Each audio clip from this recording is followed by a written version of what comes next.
Hey guys, welcome to Think Entrepreneuriat.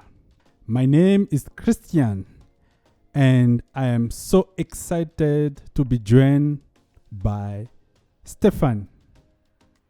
Today we are going to talk about money. Hey Stephan. Chris, how's it going? Good. How are you? I'm good, thank you. Excited to be here. Wow. So, Stephan, Yes. can you tell us about you?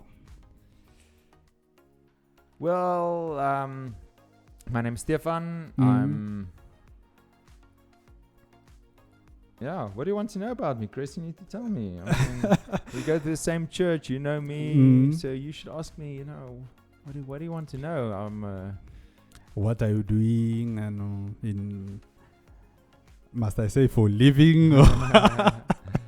So, let's just say I'm a consultant. Currently exploring new opportunities. I'm really keen to look at opportunities in the Bitcoin space. Wow.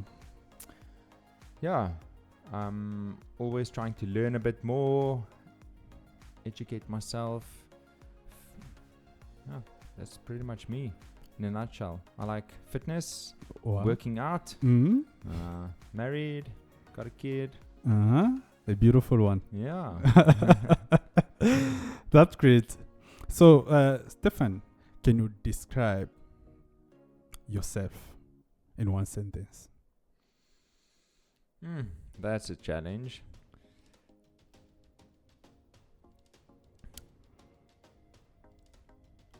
I am a Bible-believing Bitcoiner. There we go. Fitness enthusiast, Bitcoiner. Wow. So it looks like, we are going to enjoy more here about Bitcoin, to learn more. I'm excited to talk about it. They say if you really want to know a topic, you need to teach it. So I'm going to see if I can teach you something about Bitcoin. And then I'm going to go home and learn more so that I can teach you better next time. I think I should have my paper, something so that I can write down. Yeah. Yeah? Well, at least you can listen again. So. That's great to know. So, Stephan, tell me, if they give you $1 million and you have to spend it only in 24 hours, what are you going to do? I would pay off my house, give some money to the church, Wow. pay my child's school fees, Wow. and buy Bitcoin. Does that count, or do you want me to spend it? No, that's great. Yeah. I mean, why do I want to waste my money on some fancy new car that someone's going to try and steal, or buying a lot of junk? So do you think that they can't steal Bitcoin? I am confident they can't steal Bitcoin. Okay, let's go. I really want to hear more about Let's Bitcoin. do it. So as I said, we are going to talk about money. What is money? So I think, what do you know about money? Why do you think we have money? I want something and I buy food and something to change good and I don't know. So I think money was. So I recently read a book. It's like a Bitcoin book for kids. So it makes it very simple. And it tells the story about this small little town where all the kids, or for this argument, where people exchange services. So You make great art, and I mow your lawn in exchange for art, and Gerald sells lemonade, and I mow his lawn, and he gives me lemonade in exchange. So we don't need money. We exchange services.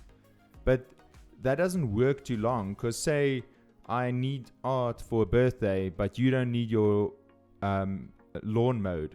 So I can't pay you because I give you a service in exchange for your service or your product.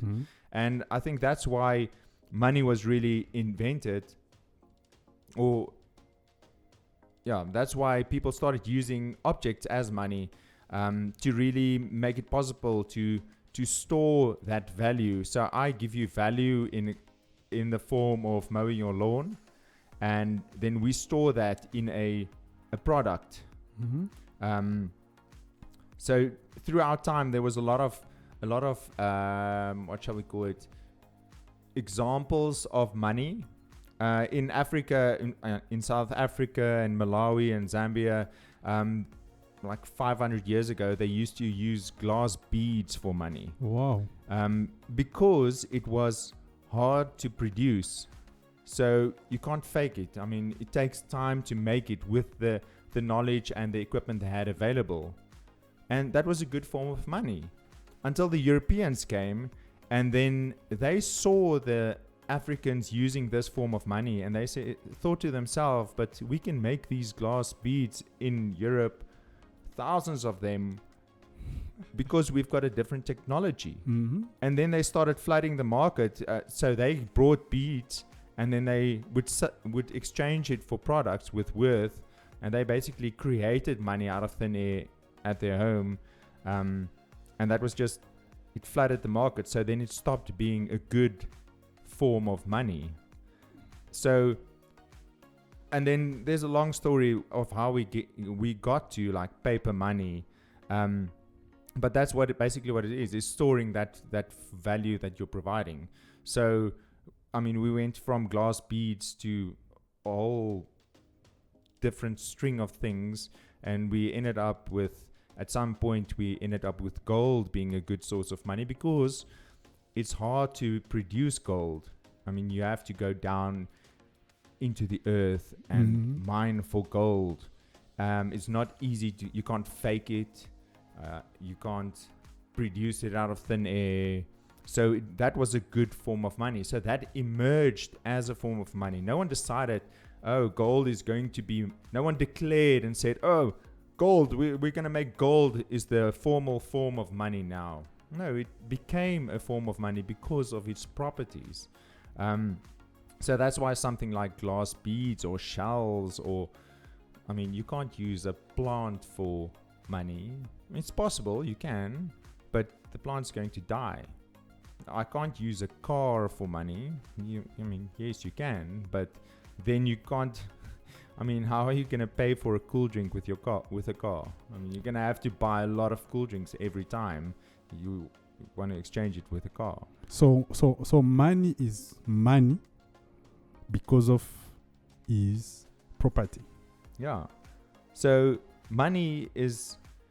So there's three kind of what do we say? Three reasons for money. One is the medium of exchange. So that's like exchanging money for a service or a product. So instead of swapping a service for a service or a product for a product, then I can swap a product for money. And then later use that money to buy a service from you or from someone else. So it makes that medium of exchange. So I don't have to exchange. I don't have to. What do you call it? It's called a coincidence of needs. So you need something, and I've got something to offer, and I need what you need, or I need what you offer. So then we can help each other. So we don't need that anymore. Now we can use money. So you've got something I want. I've got money, so I can pay you for it. So if I understand very well, like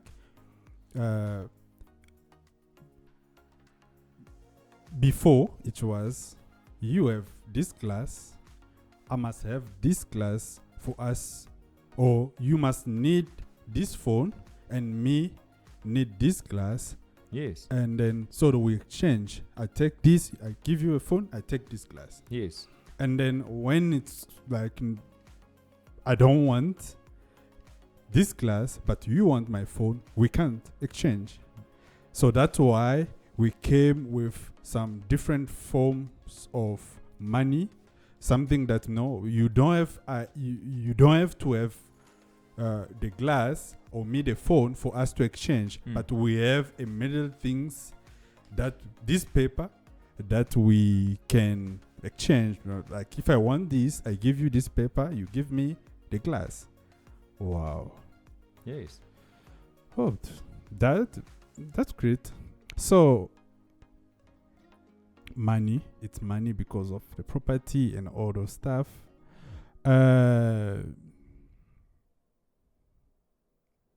So we can talk about the properties of money. Yeah. Because now we mentioned stuff like the glass beads being easy to reproduce, and we considered using a car for money, but I mean that's too expensive. You can't break it down into smaller parts easily. So the properties of money is it needs to be durable. So you can't have something that's gonna, I mean, a glass, it might be a good sort. So let's say glass was hard to reproduce, but it's so easy to break. I mean, if it breaks, then it's not worth anything. So money needs to be durable. It needs to be, you can't use bananas for money because they're gonna rot. So it needs to be durable. Money needs to be transportable. I need to be easily able to transport it to someone else. If I, especially in our day and age, I mean, 100 years ago, or it was more easy to use coins or gold as money, because you go to a person and you exchange it there. But now, if I want to buy a car, how many coins do I need to take to the dealership to buy a car? I mean, it's not transportability is important. If I want to buy a product from abroad, then I need to be able to send it there easily. If I'm a fuel manufacturing plant and I want to buy oil from the Middle East, imagine having to pay with that in gold.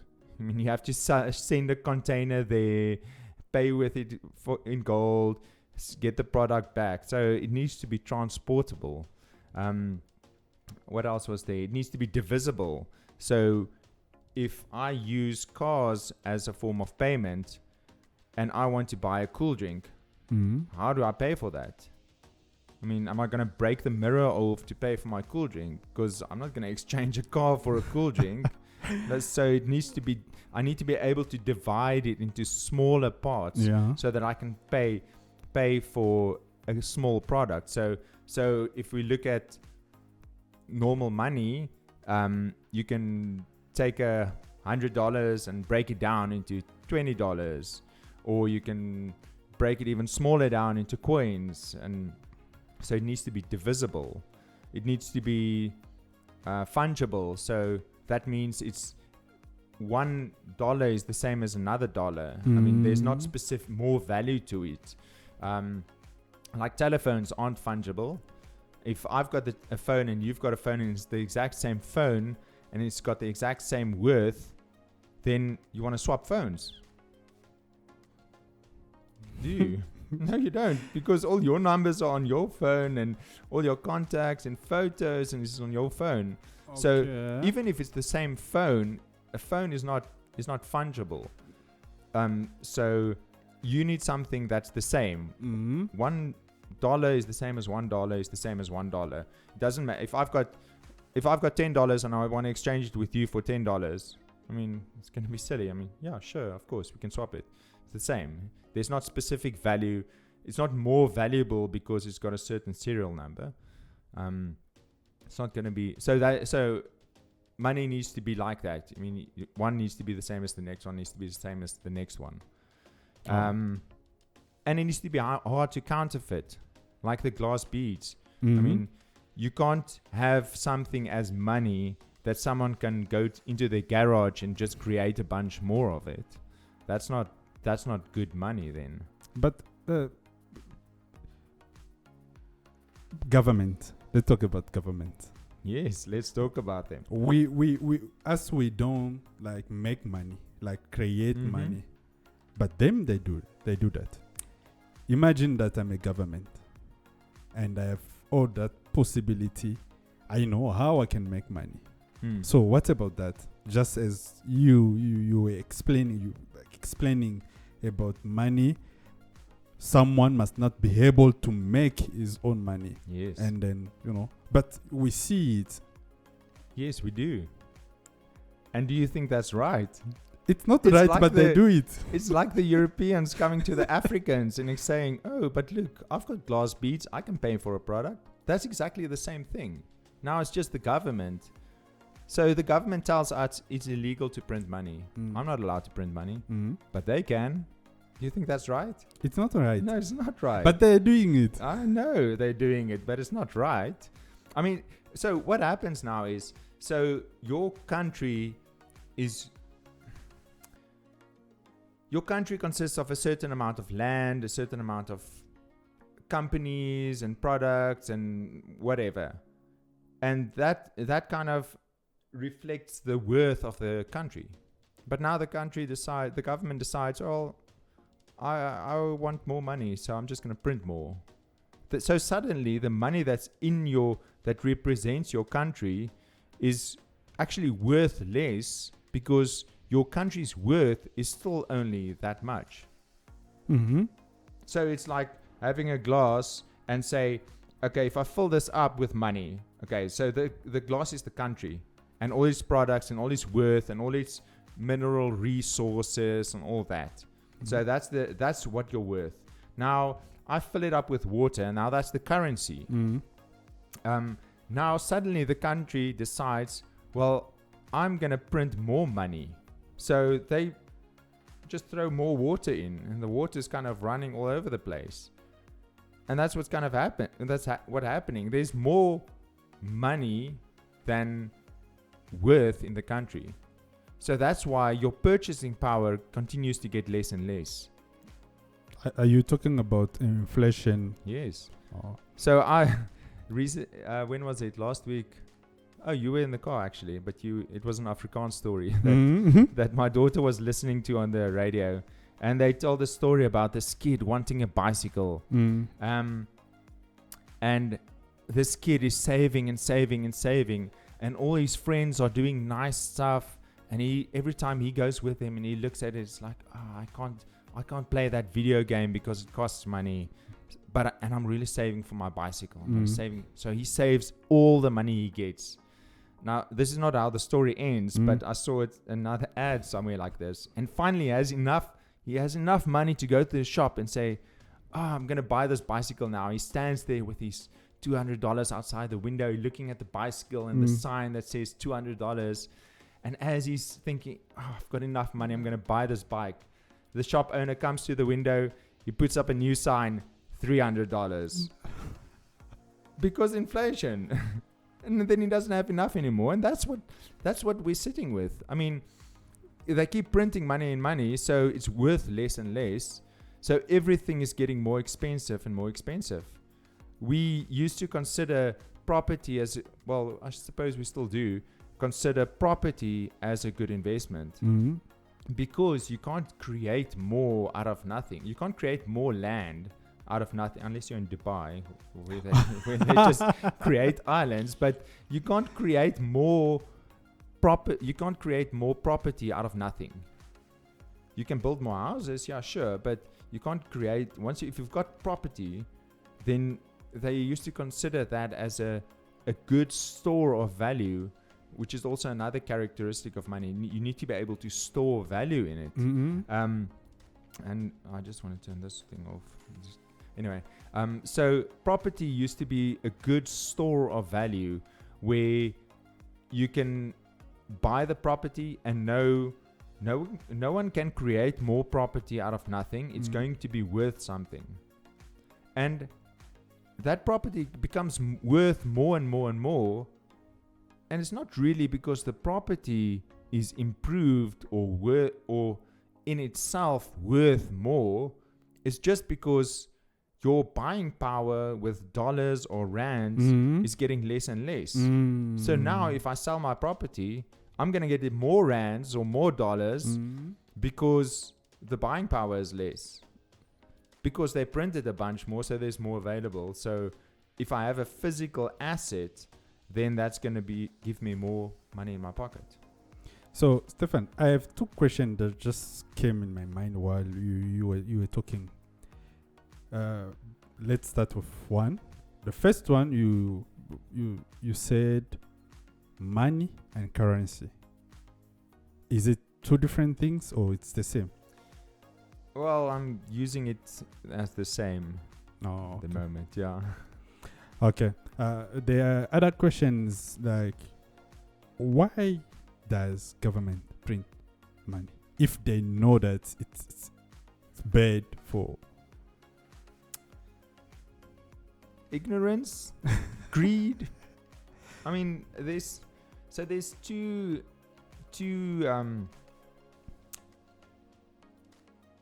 what do you call it? There's two thoughts on this. One is, and I'm not an expert on this, I'm very keen to study up on it a bit more. One is Keynesian economics, and the one is Austrian economics. Now, Keynesian economics is what the governments believe in and what the economists believe in and what they are taught and how things work. And that's kind of says the government needs to control the money, and if there's a shortage of money, then they need to be able to create more in order to stimulate the economy. So their thinking is that they're going to create more money and push it into businesses, so that those businesses can then in turn grow and create more jobs. Okay. I think that's the theory behind it. The other train of thought, or the school of thought, that's the word I was looking for. Sometimes it's hard having English as your second language. So the second school of thought is Austrian economics, and that's more along the lines of you have to have a fixed money supply. You can't create money out of thin air. If a company can't make it, then it's not going to make it. I mean, shouldn't be a government bailout. I mean, that's why they create money, is to bail out companies. So when government creates money, they give it to their friends and family and their businesses. I mean, the closer you are to the people that create the money, the more benefit you're going to see. So if you run a business and you are good friends with someone in government that has that authority, then you tell them, listen, business is not great. Can you give me money? I'm going to employ people. I'm going to create opportunities. And then they give you money. I mean, that's what's happening. Yeah, I remember during COVID, the beginning of COVID, something happened in America. Like they printed a lot of money. I don't remember the term that they were using. Like it was to boost. What was it? Quantitative easing. Yeah, something like that. So that they can boost. And that time I was trading stocks like Nasdaq and all those Apple, but those stocks. So like the economic, it was so. I don't get them very well because, how can you be a government?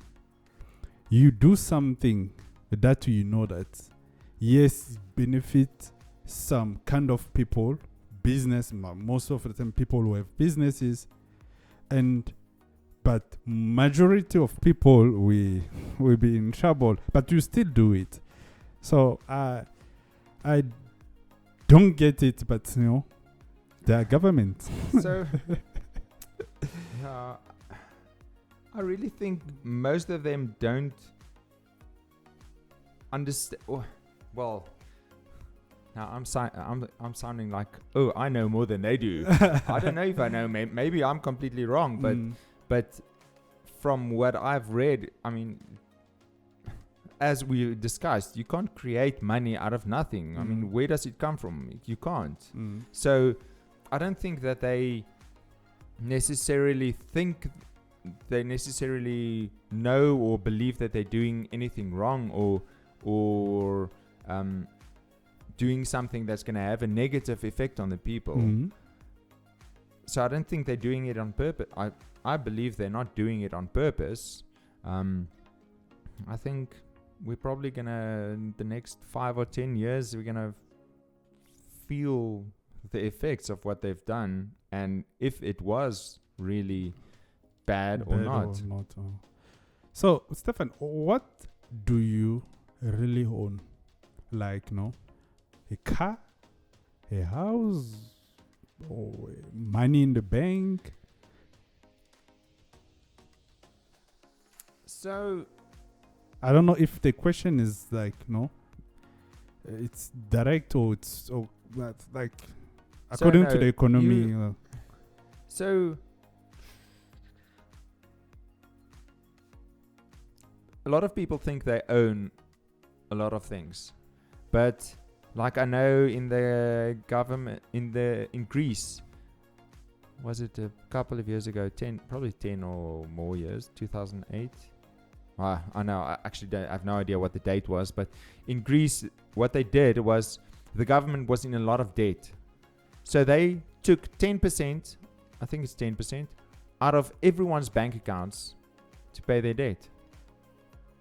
Everyone's bank accounts. Like, you had 100 Rand in your bank account. No, now you've only got 90 Rand in your bank account. This guy has 1 million Rand in his bank account. No, now you only have 900,000 Rand in your bank account. I'm going to buy a bike for 300 Rand. Sorry, you don't have 300 Rand anymore. Now you've got 270 Rand. You need to save again. That's what they did. That's what the government can do at any stage. I mean, so now I ask you, is the money in your bank really yours? Never. If they can do that, then that is just an IOU from the bank that says, we are storing this money for you. But, I mean, it's not. If it's not in your wallet, then it's not yours. And there's bad things happening in the world. I mean, so they're able to do just that. There's another example that I read about where the guy also, where in their country, it's close to France. I can't remember where it was. Anyway, where their country was linked to, it was before the euro. So their country's currency was linked to the franc. And his parents saved for him to go to university. And then they basically had enough to send him. But then overnight, the policy changed and the currency was no longer linked to the franc and it was worth half as much. Whoa. So now suddenly he can't get out of the country to go study at a nice university because suddenly his money is worth half of what it was. So even if you have money in the bank, I mean, if your government is in control and your government can do that, then sure, the money in your wallet is yours, but is it going to retain its worth because of government's decisions? So then it leads you to, well, if the money in my bank is only an IOU from the bank, then do I really own my property? No. You own a letter that says this property belongs to this person. The government owns your property. I mean, in South Africa, they're talking about expropriation without compensation. You know what that means? That means they take your house and they don't have to pay you for it. Because it's theirs. It's in their country. So anything that's in their country is theirs. Maybe my car is mine. Well, my car is probably... Well, my car is the bank's, if I still owe money on it. But I mean, my car is probably the closest thing to mine. But again, if the government decides, maybe all vehicles should belong to the government, then they can just say, well, where's your permit to use this car? You need to pay. It's not your car, it's the government's car. This is the story that happened in Congo. after the colonization or what the president Mobutu. In that time, they called it Zairisation. It's in French. So what they did was like, no, all the property that white from Belgium, all those people they were owning, like all the properties, the farms and things, all those that just took it. And then it was for government. He gave the property to his friends and families, and then that's so. Yeah, it happens here a lot. I mean, there's a lot of. I think the biggest rooibos tea farm in the world was in South Africa, or probably still is, but the biggest one was also taken away from the owners and given to the community or to friends of the governor or whatever, and they ran it to the ground. I mean, it doesn't exist anymore. So yeah, property not really yours. They can decide, we want it. So now I can understand why so many people want to become government. Yeah, exactly. So you can't really own any of that, but you can own Bitcoin, because Bitcoin is okay. So first thing, if you buy Bitcoin on an exchange, then also you don't really own it. The exchange own it. They just say, I owe you this much Bitcoin. So you own an IOU. If the government says Bitcoin is illegal, exchanges lock all those Bitcoins up, you don't have that Bitcoin. You can't spend it. But when you take that Bitcoin off an exchange and put it on a wallet, then you own it. I mean, no one can get it. The government can't take it. They can't take it. They can force you to give it to them, but no one can take that. I think we can, just to be clear, because yes, as we are talking, but there's so many people who are like, we follow us on YouTube, on Facebook, and everywhere.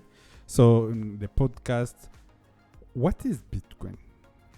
Okay, maybe we should start there. Yeah. So Bitcoin is a cryptocurrency. Now, cryptocurrency, let's go with the general term of cryptocurrency, it's a digital form of money that's not run by a government. So it was created by someone, and then it was distributed. So the story of Bitcoin is the first cryptocurrency, and in my and a lot of other people's opinion, the best cryptocurrency, and you shouldn't even buy others ones, just buy Bitcoin. And I won't buy another cryptocurrency again. I'm just buying Bitcoin. But you used to buy that. I did before I knew better. No. Now I know better. So don't buy other stuff. Just buy Bitcoin. So the story of Bitcoin was this anonymous person. No one knows who he is. To this day, no one knows who he is. Person or group of people who went by the name of Satoshi Nakamoto. They created this idea of Bitcoin. Now, he called it, for the purpose of making it simple, I'm just going to call him he, because maybe it's a girl, maybe it's a group of people, I don't know. But just to make it simple, I'm going to call him he. So he created this idea of Bitcoin. He programmed it. He wrote a white paper. Now, a white paper is basically a description on how it works. Oh, okay. And the title of the white paper, he said, it's a peer-to-peer electronic cash system. Okay. So peer-to-peer means from me to you. So person to person, electronic, so it exists online, cash system. So it's a digital form of money. So there's no middleman, like banks. For example, if I want to send money to you, I won't send it directly to you, it must start Yeah. by the bank, and then from the bank, if the bank would decide, I'm gonna pay him today or tomorrow or after a week or after 2 weeks. I have a lot of friends who are in the bank system. So even if I have my $5 million, for me to get my money, I have to notice them, to tell them maybe some days or things before, so that they can decide even how much they are going to give me. So as you are saying, Bitcoin is not like that. No. It's Bitcoin is from me to you. That's it. No banks. No one can stop the transaction. So with banks, you have... I've worked on many projects at banks, and only when I started learning about Bitcoin did I really find out how banks really work. I mean, how it works is... So some of the stuff I knew, but there's some information that was new to me, is how banks work is you've got the central bank or the reserve bank, or the Federal Reserve in the United States, or most countries call it a reserve bank or central bank. So you've got the central bank, and they actually control the money. They decide how money is issued and all that, and they decide the interest rates for lending money to banks. So they give money to the banks. They borrow banks' money. So yeah, they borrow banks' money. They give them like a loan, something like Yes. that. Oh. And then the banks, in turn, so you create an account with a bank, and the bank has an account with the central bank. Now, if I want to send money to you and we are at different banks, then actually it doesn't go to my bank, from my bank to your bank, and from your bank to you. It goes from my bank, or from me to my bank, the instruction. Then the instruction goes from my bank to the central bank, and then from the central bank to your bank, and then from your bank to you. I mean, that's all these steps. And if you go abroad now I need to say, okay, I'm sending money, so I send the instruction on my app or on the phone or computer. I send the instruction to my bank. My bank sends it to the central bank. Central bank sends it to Congo Central Bank. Congo Central Bank sends it to their bank. Their bank sends it to the person. I think that's the steps. There might even be one or two more steps to that. Wow. But Bitcoin is anywhere in the world. I can send money to any person directly. There's no central parties. There's no banks, no central banks, no nothing. So sending money to someone overseas through the bank, you've got all these steps. And at any point, any one of those role players can say, no, we're not allowing this. Then the transaction stops. And then there's a 6 months investigation. And then only then you get your money back, if you get it back. Now in Canada, there was a lot of protests, and the truckers blocked the border and all that. And a lot of people wanted to help them out financially, and they gave money to a GoFundMe account. So GoFundMe is used for anything. I mean, you can go say, I want to write a book, please sponsor me. But anyway, so someone created an account for them and said, please help the truckers. We want to support them financially. And then that GoFundMe said, no, we're not going to... Oh, no, they allowed it. They collected the money. And then when it was time to pay out, they said, no, we're not going to pay it out. We're going to donate it to charities or whatever. I don't even know the whole story. But they just said no. So it was them who said no? Or they got the instruction from someone? They said no. Maybe they got the instruction from someone. But, I mean, that just shows it stopped there. And then some Bitcoiners came together and said, no, we won't stand for this. So they created a Bitcoin account for them. People send directly to that account, and they went to the truckers. They walked past them. So when you pay with Bitcoin, it generates a QR code on your phone and says, okay, show me your phone, scan, there's your money. Just like that. No banks, no authorities, no central role players that can stop the transactions. It's just like sending it to you. There you go. You explain about money. We started with money. Now we're talking about Bitcoin. Mm-hmm. So this is my question. Is Bitcoin money? So we had that discussion on anything can be money. It needs to just apply to certain principles. It needs to be durable. You can't break it. It needs to be transportable. It needs to be divisible, fungible, non-counterfeitable. And Bitcoin satisfies all those requirements. Mm-hmm. So is anything is money. Anything can be used as money. I mean, yes, Bitcoin is the best money because it ticks all those boxes. It's durable. I mean, you can't break. I can't lose my Bitcoin if I've got. So when you create a Bitcoin wallet, you get kind of 12 words to write down and to keep safe. Mm-hmm. If I keep those 12 words safe, then no one can steal my Bitcoin. I can't lose my Bitcoin. It's not going to suddenly disappear. If I keep those words safe, then it's durable. It's going to last forever. Bitcoin is going to last as long as the internet lasts. So if I understand, I've been trying to learn to read a little bit more about Bitcoin. There's someone was saying that Bitcoin is something that you can die and go with. Yes, you in theory you can.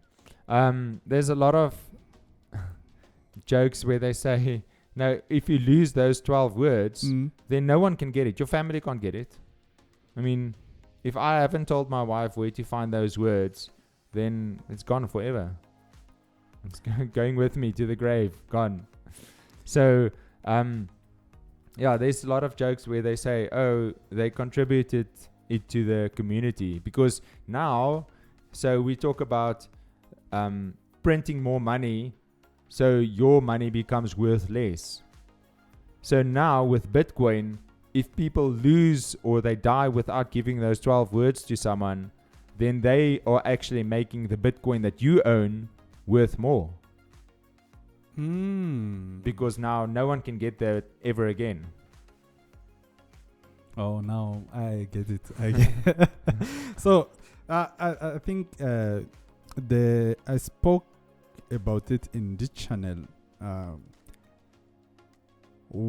My question was, what is going to happen if you die today? What's going to happen to Bitcoin if you die today? What's going to happen to Bitcoin if I die? To my Bitcoin. To your Bitcoin. For example, I buy Bitcoin. Yeah. Like I buy a property, like I buy a car, I have money in the bank, but I have my Bitcoin as well. So what is going to happen? Because you explained, you said that if your Bitcoin is still in your exchange, you don't own it. So that's where, and that's the only reason why an exchange is good, is then it's easier for your spouse or family to get that Bitcoin. So they'll probably pay you out in fiat currency, which is like rands or dollars or wherever you are. Maybe, I don't know. I actually don't know. But then an exchange will be helpful in that they will tell you, okay, we'll transfer this account into your name. So what should I do? As we know that if my 12 numbers, if someone gets it, they can steal my Bitcoin. Yeah. So what must I do?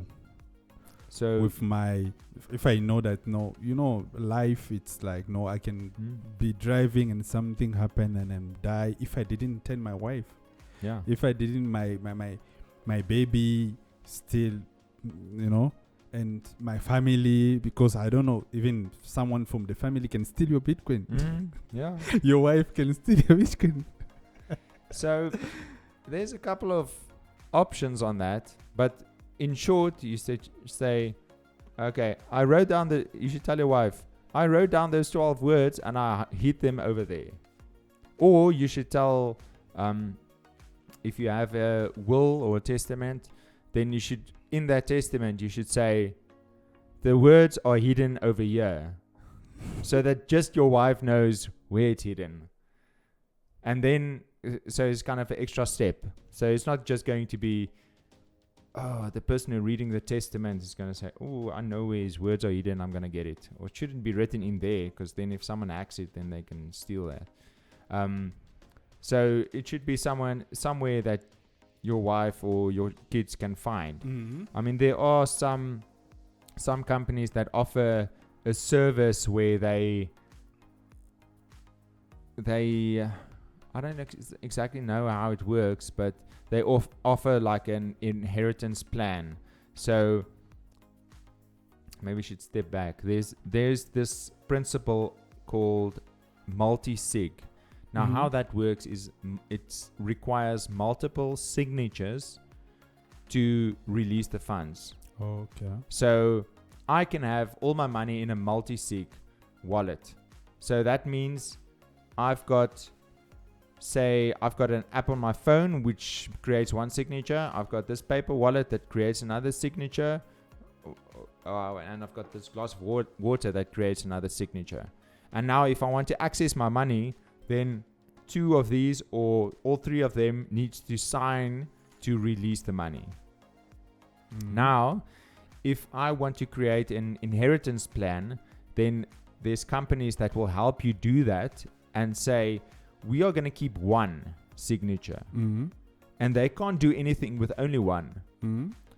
Give 1 to your wife and 1 to your parents. Okay. Your wife can't do anything with only 1. Your parents can't do anything with only 1. Okay. They can, however, depending on the setup, but maybe you want a wallet that all 3 needs to sign. Okay. So then, when you die, then they'll send the death certificate to the company. The company will say, speak to your wife and speak to your parents. They have the other signatures, and they will help whoever is in control to put them together and to sign for it and to create a new wallet. Oh. So there are plans like that.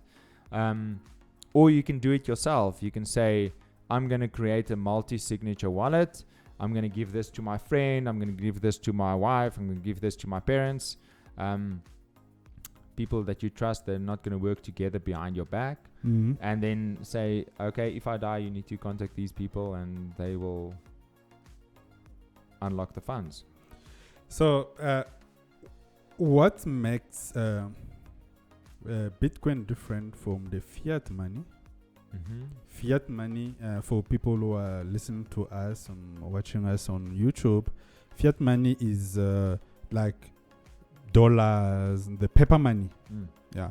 So you say the difference between the paper money and Bitcoin is the property of Bitcoin.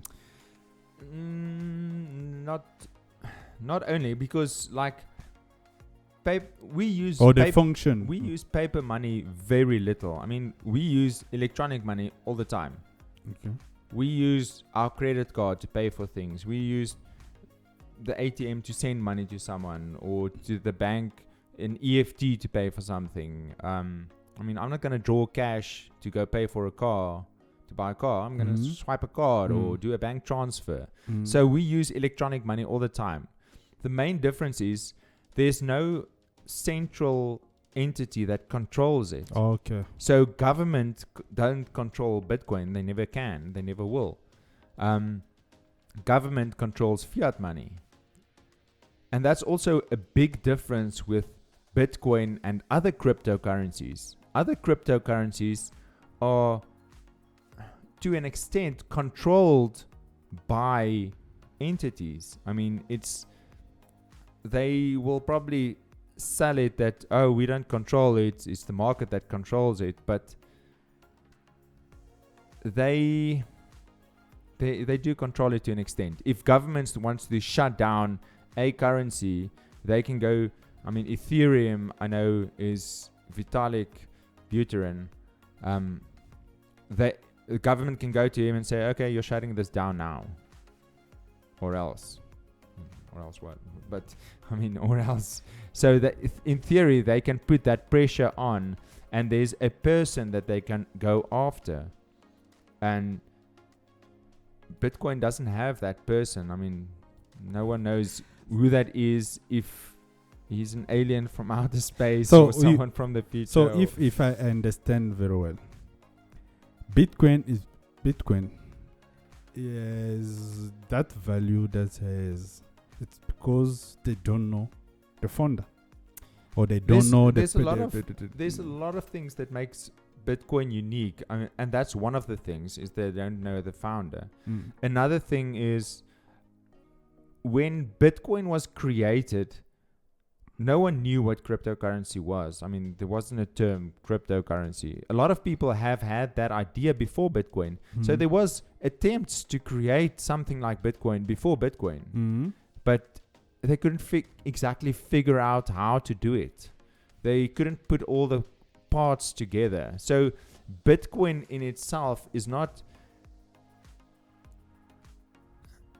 Bitcoin. The technology behind Bitcoin is not new. I mean, how it's put together, that is what makes it unique, and that is what made it new. There's a lot of cryptography, and so there's a bunch of stuff that works together to make Bitcoin work, and all that stuff existed. But this guy Satoshi, he figured out how to put it all together for it to work. And so, okay, back to my point. When Bitcoin was created, no one knew about it. He went onto these forums to talk about it, to talk to people about it, and to tell them, hi guys, I created this. You can start mining Bitcoin, and mining is just creating new Bitcoin and approving transactions. You can start mining Bitcoin just using your computer. At that point, you didn't need special technology or anything. You can just do it on a computer. And then they started mining. Well, initially only he started mining, and then a couple of other people joined, and it kind of built from there. And every time a block is mined, so what that means is, when you pay someone in Bitcoin, that transaction goes into a block, and that block gets confirmed, and that's when a block is mined. And then the person or the miner that confirmed that block, he gets paid with newly created Bitcoins. And that's how Bitcoins are created. Now that creation reduces over time, so you know exactly how many Bitcoin are going to be created when. And that's what makes it different from Fiat, you don't know, people just create it. But so that's how Bitcoin is created, and that's how mining worked. And every time a block is confirmed, it's added to the blockchain. And every time a block is added to the blockchain, it gets more secure and stronger. It kind of makes the network stronger. Okay. So if you think about building a house, so the blockchain is kind of like the foundation, and every time a new block gets added, I mean, it increases the foundation of that house. So every time a new block is added, the foundation gets stronger and stronger and stronger. And at some point, that foundation is just so strong, the house is never going to fall over because the foundation is just too strong. And that's kind of what Bitcoin is. No one knew about it, so it was easy to start building the foundation before anyone could stop it. So probably if governments knew about it and took it seriously when it was created, they might have been able to stop it. But now the foundation is so strong, you can't really stop it.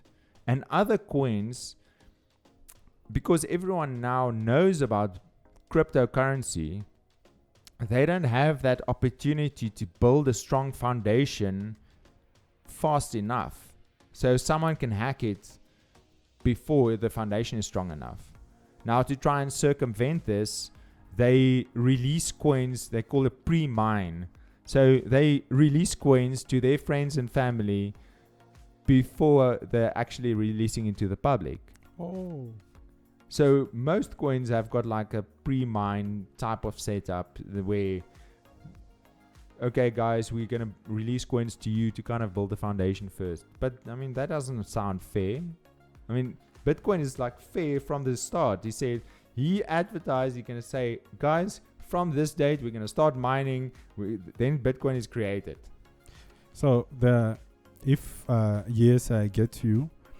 So one of the things that make Bitcoin different from other cryptocurrency and from fiat money is the technology as well. So it's not the other cryptocurrencies like Ethereum and the others, there are a lot now, are not all of them, they are currencies. Is it cryptocurrencies? Yeah, I mean, currency is like, currency is what you use to pay for something. Well, probably not. So, okay. So they're all cryptocurrencies, yes. Okay. So Bitcoin is just different, but according to the way it's built, the technology. So this is coming in my mind. Is Bitcoin can be can someone hack Bitcoin? So you know those 12 words that I said? Yeah. Those 12 words.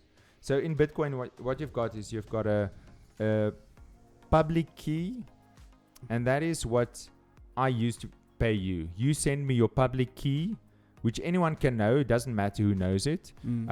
That's what I need to pay you. It's like your bank account. It's your account details. Oh, okay. So that's your public key. Or if you think about a post box, I mean, it's the number on the post box. Anyone can see it, except it's an invisible post box. So everyone can also see, if you go onto the internet, you can see what's in the post box. You can see how much money is in your account. But then you've also got a private key. Now, a private key is like the key to unlock the post box. So with the private key, I need that to send the money. And anyone who has that private key can send my money. So that's what you need to keep safe. Now, those 12 words are, there's a whole lot of technical stuff behind it, but those 12 words are basically representative of your private key. So you put that into a wallet, and then the wallet generates your private key, and then you're able to sign for transactions. Now, those 12 words form like a password. Imagine a password with 12 words as your 12 different words as your password. I mean, that's going to be a strong password. They've done analysis. So they said the world consists out of atoms, right? And the universe consists out of atoms. They say if I put my money on one atom somewhere in the universe, that's similar to, and you guess on which one it is. Exactly. Not which planet, not which star, on which atom it is. That is similar to guessing those 12 words. So those 12 words. Possible, yeah. Probable, no. So those 12 words or numbers on any like password, the private keys or the public keys, it's form of both of them, or it's different? So it's a one way thing. The 12 words there's a formula to actually work it out, I think. Anyway, the 12 words equate your private keys. Mhm. So I'm talking very over to simplify it now. Mhm. But the 12 words in your private keys are kind of the same thing. They are used to calculate each other. Oh, okay. The public key, so there's 12 words in the private key. Okay, right. Now, the private key is run through an algorithm to create the public key. Mhm. But it's a one-way algorithm.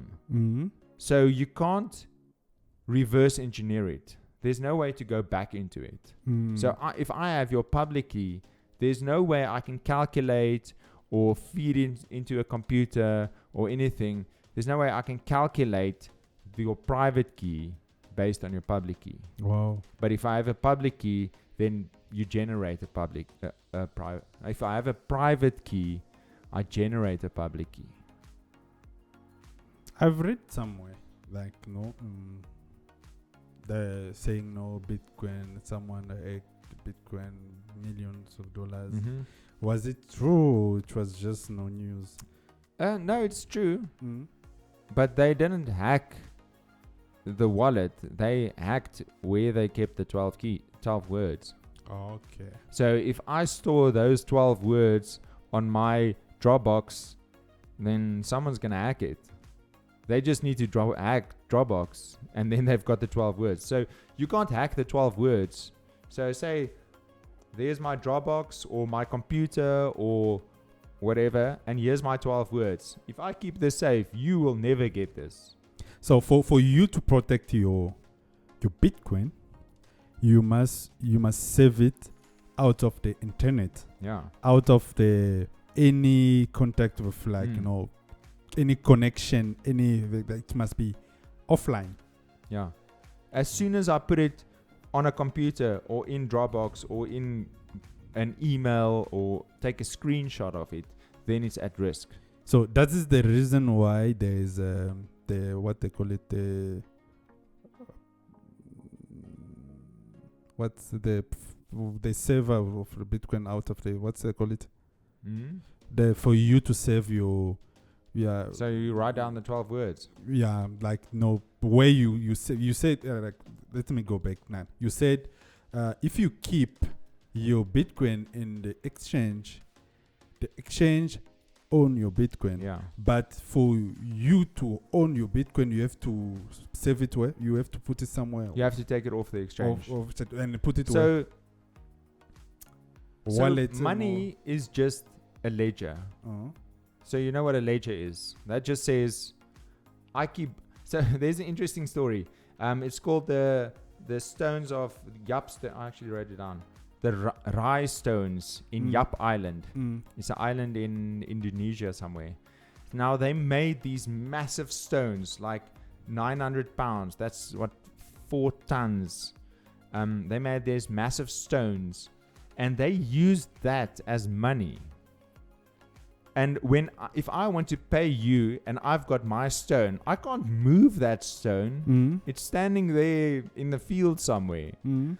Then I go to you with a witness, then I say, I want to buy 10 goats from you. I'm going to pay you with that stone. Then the witness says, yes, you are the owner of that stone. I can pay you with that stone. And then we tell everyone, okay, Chris is now the new owner of that stone. That stone is standing there in the field, but everyone knows you are the owner. And that's what a ledger is. Okay. A ledger says who owns what. So the bank has a ledger which says all the accounts and everything. They've got this big ledger.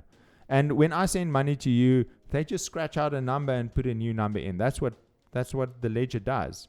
So money is just one big ledger of who owns what. And Bitcoin is the same. I can't actually take Bitcoin off the internet. I mean, it's always going to be on the internet. The private keys, which I need to move that Bitcoin, that I keep to myself. That I need to keep safe. So the Bitcoin is always there. I mean, it's just, if I lose the keys, then I can't move it. And there's no central authority to say, oh, I lost my keys. Can you please unlock my Bitcoin? There's no one to ask. No one is like, no, sorry, it's gone forever. So it's money is really one big ledger of who owns what, and Bitcoin is the same. So when you want to take your Bitcoin off an exchange, what happens is they send it to your wallet, and your wallet is just the 12 is like there's software for that. But in short, you keep your 12 words safe, and they send the private keys to that wallet.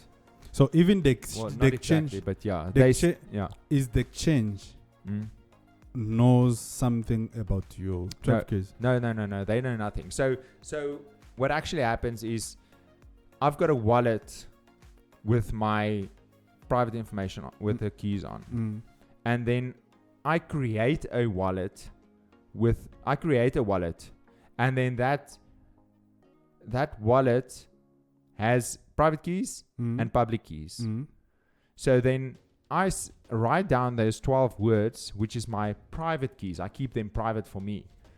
And I tell the exchange, this is the address that you must send it to.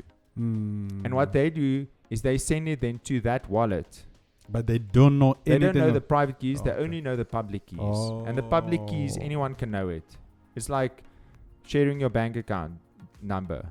No one can. Only thing you can do with it is you can pay. Well, not even. I mean, with a bank account number, it's still a bit. But no one can do anything with that except give you money. So you give them. I've got now control of the private keys, and I've created a public key. I give the exchange the public key. They send the Bitcoin to that public key. So they give ownership to that. Whoever owns that wallet, they give ownership. Now they can't move it anymore. They can't take it back. Nothing. No takebacks. So now whoever owns that the private key can now move the money on that public key. Okay. Like if you don't have one of them, you can't do it. Yeah. Okay. So can I say that blockchain or Bitcoin? Or I know that we didn't talk much about blockchain. Maybe next time, because I would like to, we have to come back again so that we can talk like much more and then try to make people understand. Yes, now they can understand more about what is Bitcoin, because I know so many people are like scared about Bitcoin.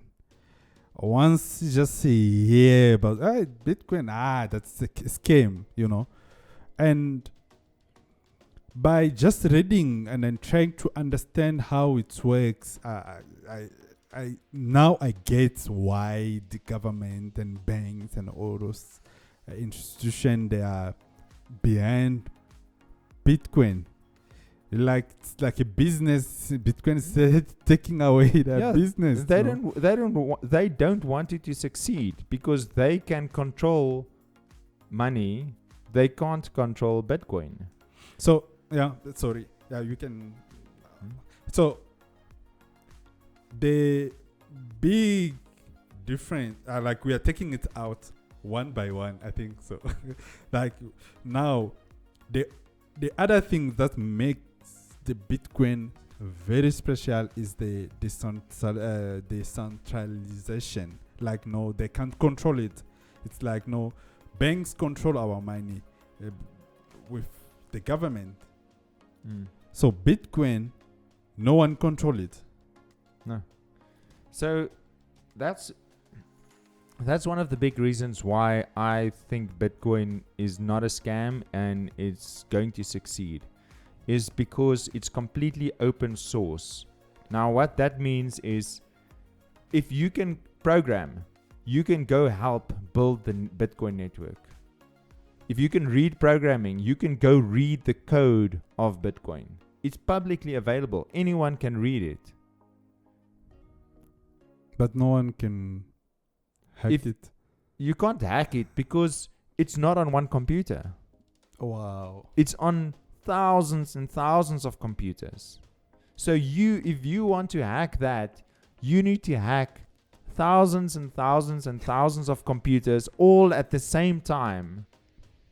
And then only, you can't even even then, if that person succeeds in doing that, then he still can't send my Bitcoin because he doesn't have the private keys. Wow.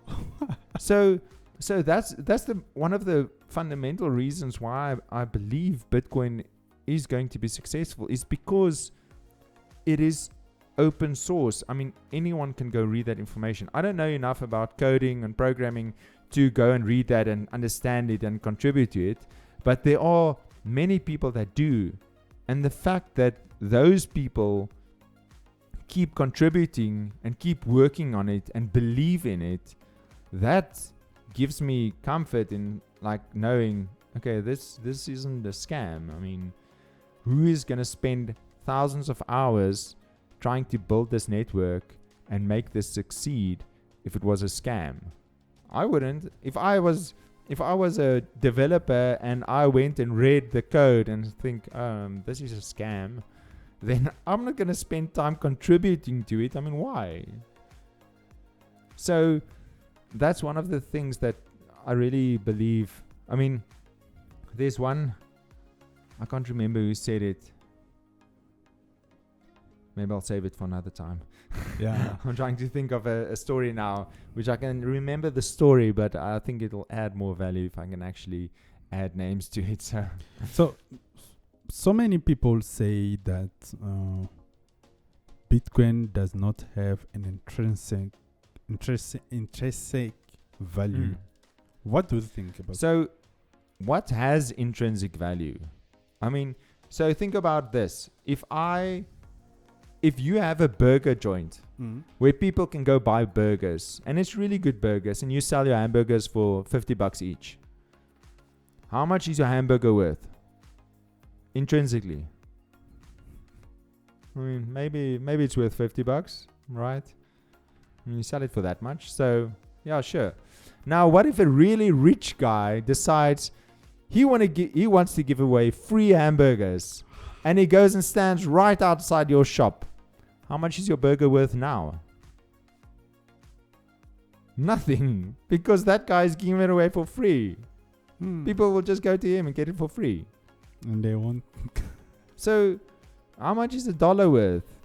I mean, it's made of paper. I mean, it's not really worth anything. It only has worth because the government says it has worth. It only has worth because someone is willing to exchange value for it. So, I believe rands have value because I'm willing to work to earn those rands, right? So, I believe that has value. So we're both Christians, and we believe our life has value. Why? Because Christ was willing to pay his life for us. So our life has value because God was willing to pay a price for it. So in the same way, something only has value if someone is willing to pay a price for it. A plant, I mean, weeds don't have value because people don't want them.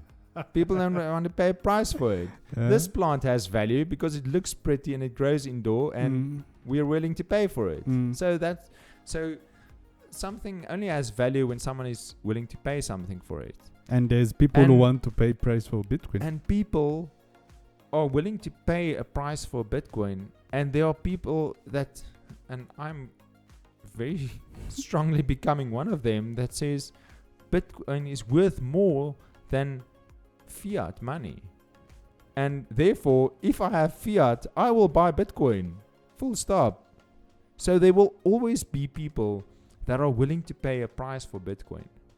And the more people are willing to pay a price for Bitcoin, the more that price is going to increase. Because you can't create more. There will only ever be 21 million Bitcoin. Ever. Not more than that. Nothing more. In fact, there won't even be 21 million Bitcoin because of people who have died and not left their keys to someone. They are locked away forever. People who have lost their Bitcoin in boating accidents. So people who have lost their Bitcoin, people who have lost their keys. Every now and then you come across an article of someone that's spent the last 6 years searching through dumpsters for his hard drive because he mined Bitcoin and he didn't write down the keys. Now it's worth something. Now he wants to find his hard drive because the keys are on his hard drive. So there are so many people that's willing to pay for Bitcoin that the Bitcoin price will keep on increasing. And because there won't be any more Bitcoin, there's only a certain amount. So if there's only a certain, so we touched on that, if there's only a certain number of land and more people want to live there, what's going to happen to the price of the land? It's just going to keep going up and up and up. And there are so many people, and the more people learn about Bitcoin and the more people actually take time to try and understand it, the more they're going to realize that there's value in it. There's value in the fact that there's no government behind it. There's value in the fact that I can send it to anyone, anywhere in the world at minimum fees. And the more they're going to want Bitcoin and say, I'm willing to pay a price for this because this is worth something. Intrinsic value, it only has value if someone is willing to pay a price, and more people are willing to pay a price for Bitcoin. So,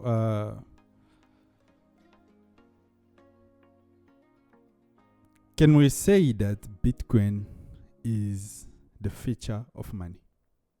I believe so, yes. So what I explain? When's the last time you sent money home? You're from Congo. When's the last time you sent money home? Do you send money home? Yeah. How expensive is it to send money home? Very expensive. Very expensive.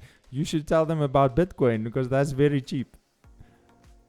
So, if you can send money home for cheap and they get it on the same day, how long does it take you to send money home?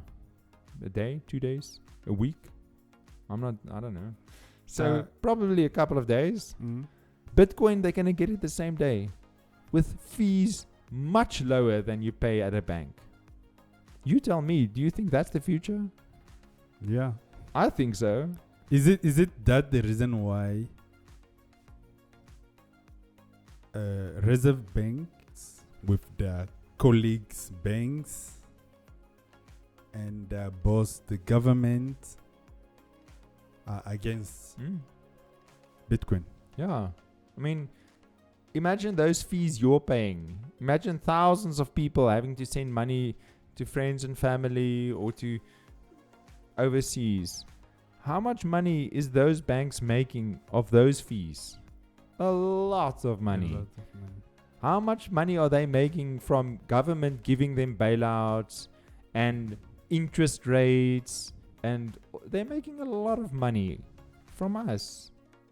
Like I read somewhere they were saying that about the Bank of England, they say that 2.3 millions of adults in England they have a wallet or a Bitcoin, and the worth of their they've over like $400 in their Bitcoin. So I was trying to calculate that money in like 2.3 millions. It's a lot of money. Yeah. And then that money, it's not in a bank, but it's in somewhere. So can we say that Bitcoin is a bank?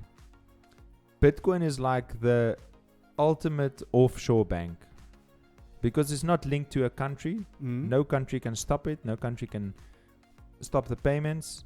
So it's like the ultimate. Having a Bitcoin wallet is like having your own private offshore bank. Wow. So I put money in my offshore bank account It's safe there. No one can touch it. No one can move it around, unless they bash me over the head and steal my private keys. I mean, then it's safe. So, I'm living in a foreign country. Yeah. Or if you, a citizen, they can take your land. They can do whatever they want. They can take you. Yes, they can take mine, like, meaning that they can take mine as well. Mm-hmm.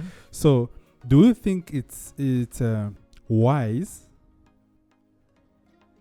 for me to buy Bitcoin than to save my money in the bank? So you should put a disclaimer at the start and say this is not financial advice. You're gonna have to research yourself, but I believe it is. I believe it's a good thing. I think Bitcoin is the only thing you can really own. Mm-hmm. I mean, I own my Bitcoin because I'm the only one that knows my private keys. Mm-hmm. You can't take it from me. Government can't take it from me. Banks can't take it from me. The bank can take my house. The government can take my house. I mean, the bank can shut my bank account. Finished, klar. It doesn't belong to me anymore. Mm-hmm. Today, like that. In Canada, it's happening. They're closing people's bank accounts because they donated to the truckers. Wow. Just like that. The bank can decide today.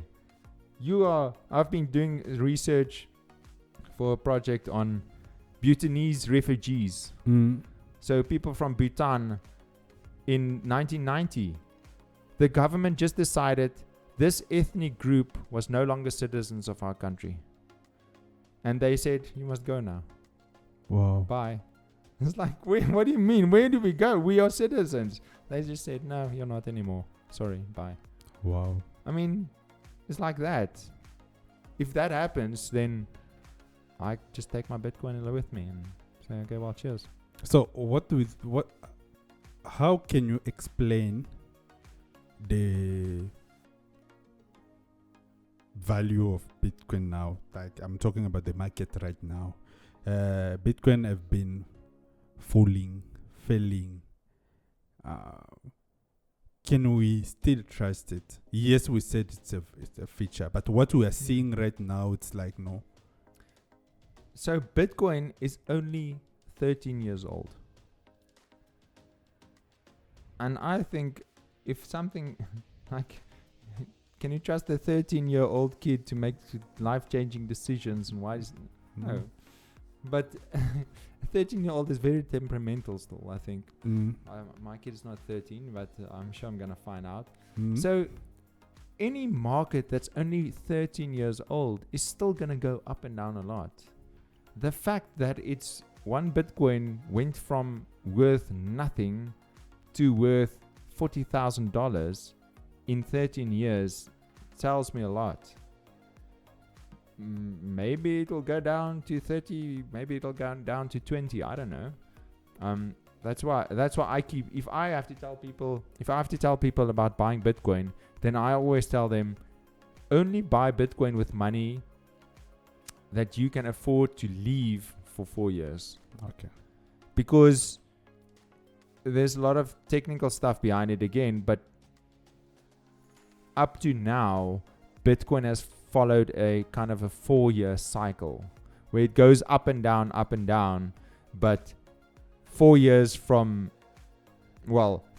ago, the price now is higher than it was. So every 4 years, I mean, if it at least 4 years, then I'm 99% certain your money will be worth more if you leave it for 4 years. So yes, it's not a personal advice or things. So I'm just curious. I want to know. So are you saying that I have to continue buying Bitcoin, or I have to buy? Oh, this is the right moment or the good moment to buy Bitcoin? I am buying Bitcoin. So that should tell you now. I'm keeping every month I'll buy a little bit of Bitcoin. And maybe I'll put in more money at a time if I feel like it. But like I say, if you can leave it for 4 years, then I think it's a wise decision to buy. But I want to encourage people to like go and do research on it. I mean, like gold is worth value, right? But imagine an asteroid made out of solid gold hits the earth. Firstly, the government's going to take it. But secondly, suddenly gold is not worth much anymore because now all this gold is suddenly here. I mean, why? What if an asteroid made of diamonds hits the Earth, and all these little diamonds spreads over the entire planet? I mean, diamonds are not going to be worth anything. That can't happen to Bitcoin. It can happen to diamond. Well, I mean, this is now a theoretical situation, but I mean, if they find a massive diamond, massive diamonds in the ground or massive gold reef, suddenly that gold is not going to be worth as much anymore because suddenly the supply has just increased. Bitcoin will never increase that much. So yes, the market goes up and down, but that's because it's still a young market. So yeah, I would definitely buy Bitcoin. Thank you, Stephan. I know I enjoyed and learned more, and I believe that you guys as well enjoyed the show. So we are almost at the end. What can you tell us, or tell to people who are watching us or listening to us? So there was one thing that I also thought of just now. With banks, you need to prove your identity, you need to prove your address, all that type of stuff. With Bitcoin, you don't need that. Anyone at any point can create a Bitcoin account. You can now download a Bitcoin wallet. It's called a Bitcoin wallet. There are many Bitcoin wallets with different features and that, but anyone can download a Bitcoin wallet right now and receive Bitcoin right now. So that's something that's amazing about Bitcoin. You don't need approval to start using it. You just need to start using it. So that's kind of one thing. Even if you don't want to buy Bitcoin now, I would really like to encourage everyone to at least look at it, at least try and download a wallet, and see how it works. Yeah. Thank you so much, Stephan. Thank you, guys. We are at the end of our podcast.